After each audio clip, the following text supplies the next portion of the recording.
Hey! You have one of my favorite smiles, by the way, ever, ever, ever, ever.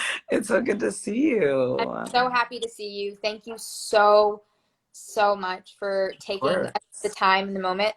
So this is at your service hour, and we're just trying to be of service to people and giving them conversations and connections and things that they can do to improve themselves. And how to be an ally is one of the most popular questions that I've gotten in the last week. Mm-hmm. So I thought it would be amazing to talk to you about it, mainly because there's a lot of misinformation that's going on around allyship. Mm-hmm. So we can start from like the proper terminology to what's happening today with Blackout Tuesday, to what you think we should be doing. Perfect. I always have this conversation, especially pre-COVID when we were doing the university circuit and talking to folks about allyship.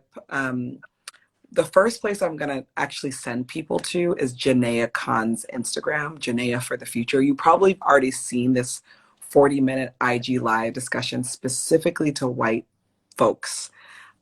Because I think there's different forms of allyship for each community depending on what they're allying for. And I thought it was a brilliant IG live.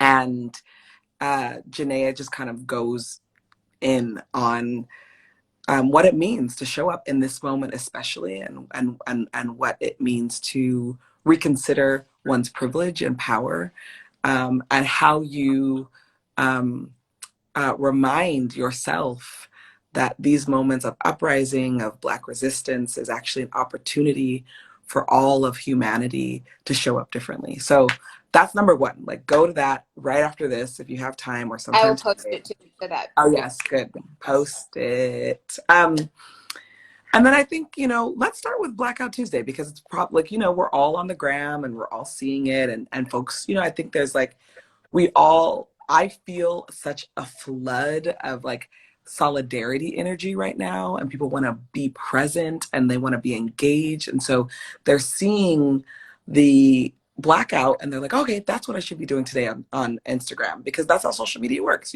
Something trends on Twitter, we all start hashtagging it. Something trends on IG, we all start sharing it. I don't think it's a bad thing. I actually, Variety just did an article this morning that, well, we did it yesterday, but they shared it this morning, that, the Blackout Tuesday, it comes really from the music industry, two women who started it, and they were starting it in response to Black Lives Matter. They wanted to be in solidarity. And the hashtag was the show must be paused. And it was really like pausing everything for this moment, pausing all the noise to sort of show up and focus on what we're witnessing, which is a national uprising. And then I don't know how it happened, because that's what happens. People started blacking out their screen and hashtagging Black Lives Matter.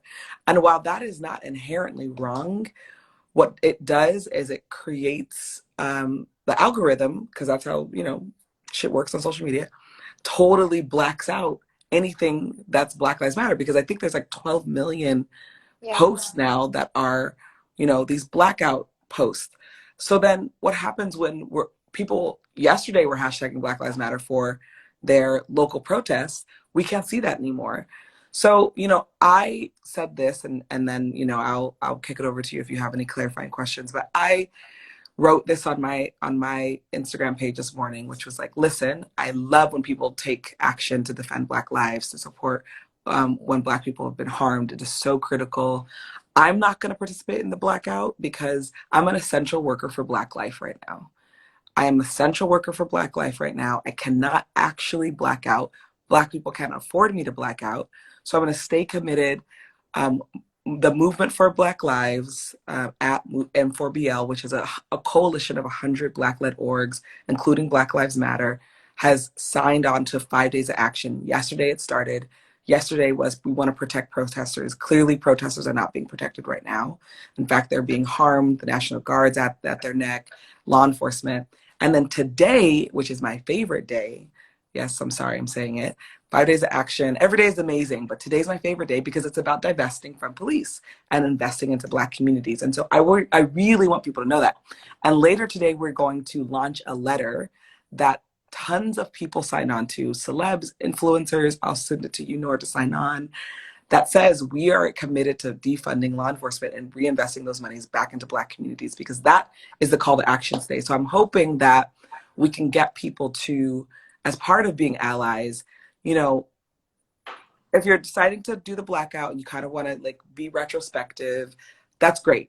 Take this opportunity to think about how you could deepen your engagement for Black people right now, and Black communities, Black businesses, Black organizations, Black resistance. That's one. Two, break the silence when we start to promote the defund letter and say, I'm breaking the silence of my blackout to let people know that this is what's happening right now. This Right. is our call to action. So those are some concrete things we can do when, you know, something happens that goes viral that isn't necessarily clarifying, but that's what organizers are for. We're here to clarify. Well, I appreciate your clarification, and I think that's why I mentioned it to you earlier when we were on the phone, because I felt like something wasn't sitting right, because it's like you kind of have to follow like why, like to me the fact that there are 9 primary elections going on today and that we were just in the height of like getting all of this information, and I understand people who want to stand in solidarity. Yes. But it's so clear to me when people jump on things because they think it's the right thing to do. And I just don't really appreciate kind of like the herd mentality of not looking into what you're posting and why. Like, even if you believe in something, even if it resonates with you, don't we still have a responsibility to like look into it so that we understand it? And so when it comes to allyship, and when it comes to doing the work, and we hear so often that the work starts within ourselves in our homes, like to me, the first question we should be asking is, are you having hard conversations with your parents and your family right now? Yep. Because that's like the hardest, most exhausting work. That is the stuff that's going to really take it out. Or are you participating in something that just like lets you feel better because it seems like it's the right thing to do, but you're not picking up a book, you're not having a conversation? So what, to me, like, and my question to you, I guess, is what is real solidarity and allyship? And to like, when you see all of this and you see this is the first time someone's posted and they post a little black square and it says hashtag Blackout Tuesday, do you feel like that person is really standing with you? I feel like people don't know what to do right now. I feel like people are overwhelmed with emotions and they want to do something, and a simple blacking out your screen feels like, okay, I did something, like I did my thing for the day. And that's not a judgment. I also, there was a elected official, I forget, a congresswoman or senator, who I called out on Twitter, who was like, turn on your porch light for George Floyd. I'm asking people across the nation to turn on their porch light. It was so tone deaf. Like, what about homeless people? It was like, what's a porch light gonna do? But people feel so unable to imagine creatively and boldly about how to take action, that the small things feel easier than I think the big things, like a call to defund the police. That's scary. When I had my conversations with people who we need them to be allies right now with Black people, they were like, I'm scared to say this. Like, what happens and what do we do? And that's actually perfect. Those are the perfect opportunities. When we started Black Lives Matter 7 years ago, people were afraid to say those words. In fact, the word Black Lives Matter made people anxious. Why? Why Black people? You know, everybody was like, well, what about all lives matter? I mean, we remember this rhetoric, right?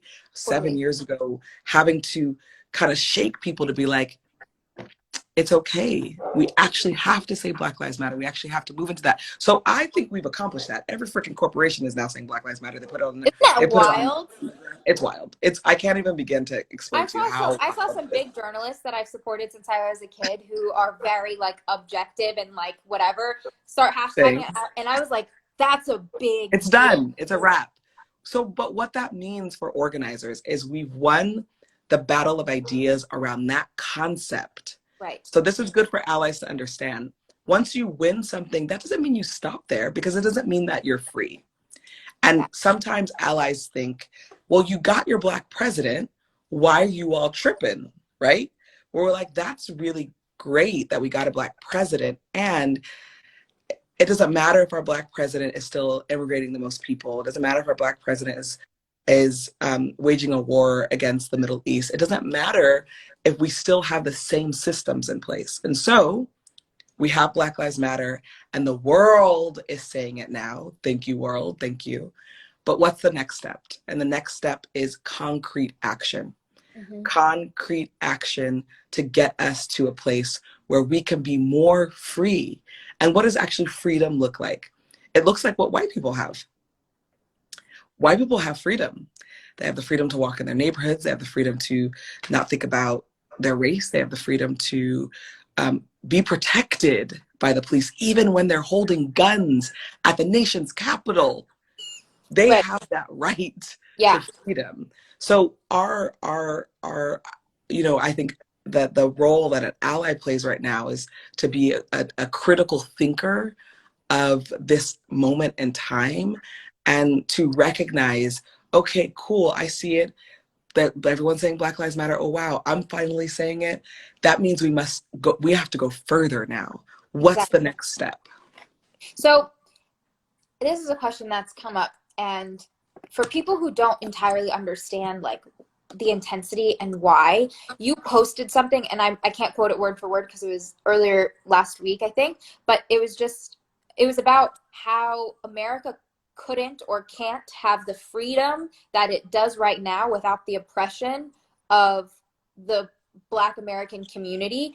When we think about like, why would anybody be opposed to equality right now? Do you have a clear answer that we can use to engage in these really hard conversations? Because a lot of people can't wrap their minds around, why wouldn't anybody want this? Well, racism is a very insidious disease. It makes us believe things that go up against what is true for our well-being. Racism doesn't just make people of color and Black people sick, it makes white people sick too. And white people have to understand that there is racism for them is like this sort of like, it's like this delusional face that makes them feel happy, but then once they are like consumed in it, it actually is really poisonous. Right. Like that is something that they have to contend with, right? Like this thing that gives me all this power, makes me feel all these ways, makes me feel protected, is actually poisoning me and the rest of society. And if we think about it like that, that really should change how people relate to racism and internalized racism and their ability to have privilege because of racism.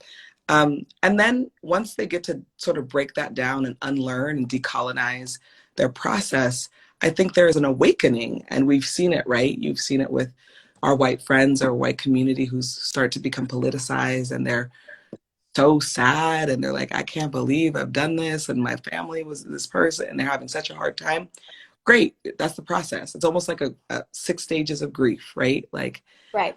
Because you have to push through it. You can't just stop when you get uncomfortable. Can't. And you'll be uncomfortable for a long time. But guess what? That's the life that I live every single day, that I don't ever get to not be uncomfortable. Exactly. Right? That is part of being in a system that doesn't care about the people that live in it. That's what that's like. So part of the freedom and the liberation on the other side of unlearning racism is that you get to be in more connection with the people around you. White people live in literal fear of other human beings outside of themselves, and also themselves, but mostly other human beings.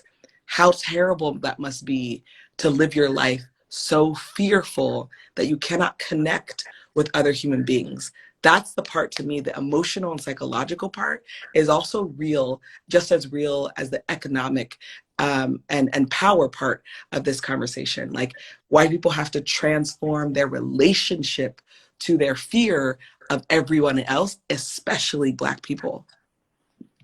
Thank you so much for sharing that. So to wrap, I'm going to ask you, how can we be allies in our own homes having these conversations? Like, what is the go-to conversation starter that you think is an important point?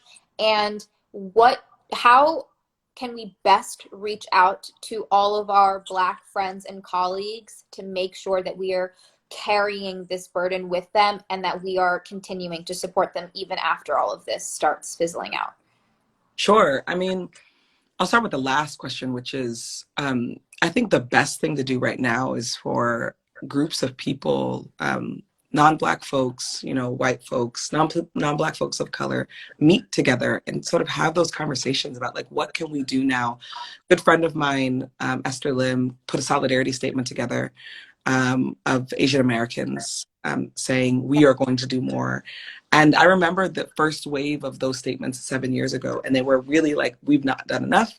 Black Lives Matter. And they're powerful, like moving, cried, everything. But now, like I said, next step, we need our folks to call for defunding of the police. We need our folks to call for a reallocation of where money goes, of who gets supported. So those kinds of solidarity statements and being in community with each other to kind of decide, how do we do this? What kinds of demands can we make on our local government? How do we show up? How do we follow the leadership of other people in our towns, in our cities, in our states, I think is really important. And then the other question was, what do you think is the best question starter, conversation starter, like the point that we should begin this conversation with inside of our homes?